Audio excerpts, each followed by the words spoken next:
So I think a very real concern is, how if you have an in-house developer team, how they're going to react when you bring the news of we're bringing in, outsourced development, another company to help. I think the reason for that is, there's many different reasons.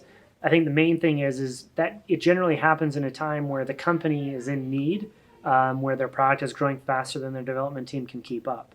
And so I think the developers inherently feel threatened because it's the company's way of saying, hey, you guys aren't performing. And then they might think, oh, we're bringing in outsourced work and I've seen the movies, I've seen what happens at this point.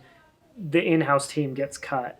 And so I think that's a very real fear. And I think, what I've done here at Rent Dynamics is talk through the team and let them know this is no different than me hiring 3 other developers. They are on your team. They are not against you. They're not trying to take your job. What they're doing is coming to try to alleviate your pain. And I think if you position that properly to your in-house team, they can really gain an understanding and also buy in and then work more closely with the company. So that's been helpful.